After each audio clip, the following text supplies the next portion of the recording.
తెలంగాణలో బీజేపీ రాజకీయ పాచిక విసిరింది.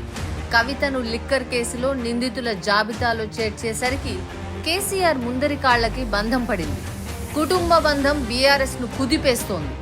బీజేపీ తరహా రాజకీయాలు ఎలా ఉంటాయో చూస్తే తెలంగాణలో ఏం జరగబోతోందో అర్థమైపోతుంది.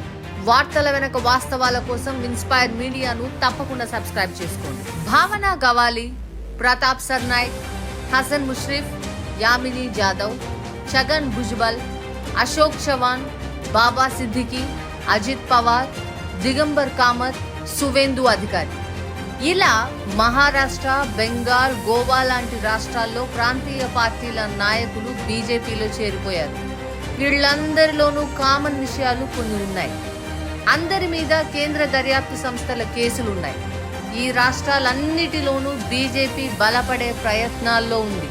కేసులు వచ్చిన తర్వాత విచారణల పేరుతో తాఖీదులు వస్తాయి. కొన్నాళ్లకి వాళ్ళు పార్టీ మారి బీజేపీలో చేరిపోతారు. ఆ తర్వాత కేసుల్లో విచారణ సైలెంట్ కావడమో, క్లీన్ చీట్ రావడమో జరుగుతోంది. వాళ్ళందరికీ నోటీసులు వచ్చినాయి. బీజేపీ కండువాగా పోగానే మాఫీ, వాషింగ్ పౌడర్ నిర్మాణట్టు. అజిత్ పవార్ విషయమే తీసుకోండి. రాష్ట్ర దర్యాప్తు సంస్థ పరిధిలో ఉన్న కేసుల్లో ఆయనకి ఇప్పటికే ఊరట దొరికింది. పైగా అసలు ఎన్సీపీ ఆయనదేనని కోర్టులు, ఈసీ కూడా తీర్పు చెప్పేశాయి. అందుకే ప్రాంతీయ పార్టీల నేతలు, మరీ ముఖ్యంగా బీజేపీ బలపడాలి అనుకుంటున్న రాష్ట్రాల్లో నేతలు పార్టీ మారితే కాషాయం కప్పుకుంటే కేసుల నుంచి ఊరట ఉంటుందనే అభిప్రాయం రాజకీయ వర్గాల్లో బలంగా ఉంది. అందుకే మల్లికార్జున ఖర్గే, సిబిఐ, ఈడీలను బీజేపీ జవాన్స్ అంటున్నారు. మరి తెలంగాణలో పరిస్థితి ఏంటి?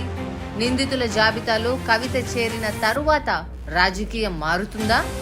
పార్లమెంటు ఎన్నికల్లోపు ఏం జరగకపోయినా ఆ తర్వాత పరిణామాలు మారతాయా? కేసుల ప్రభావం తెలంగాణ మీద ఎలా ఉంటుంది? ఇదే ఇప్పుడు కీలకమైన పాయింట్. కవిత మీద ఢిల్లీ లిక్కర్ కేసు ఉంది. ఆ కేసులో కీలకం కేజ్రీవాల్. అందుకే ఈ కేసును చల్లబరిచే అవకాశం ఇప్పట్లో లేదు. ఎందుకంటే ముందుగా పార్లమెంటు ఎన్నికలు, అటు తర్వాత ఢిల్లీ అసెంబ్లీ ఎన్నికలు ఉంటాయి కాబట్టి బీజేపీకి అవసరం. కేంద్రంలో మళ్లీ మోడీనే వచ్చి తెలంగాణలో బీఆర్ఎస్ లీడర్లు కాంగ్రెస్ లో చేరిపోతే గులాబీ పార్టీ మీద ఒత్తిడి పెరుగుతుంది. అదే సమయంలో కవిత నాయకత్వంతో విభేదించి రాజకీయ నిర్ణయం తీసుకున్నా తీసుకోవచ్చు అనే అభిప్రాయం ముందు నుంచి ఉంది. ఇప్పుడు కేసులో ఉచ్చు బిగుస్తున్న తరువాత అంచనాలు బలపడుతున్నాయి. వాళ్ళందరికీ నోటీసులు వచ్చినాయి. బీజేపీ కండువాగా పోగానే మాఫీ, వాషింగ్ పౌడర్ నిర్మాణట్టు. బలపడేందుకు నేతల్ని చేర్చుకోవడమే దగ్గర దారి. క్యాడర్ నిర్మాణం, నేతల్ని తయారు చేసుకోవడం మీద మోడీ, బీజేపీకి నమ్మకం తక్కువ.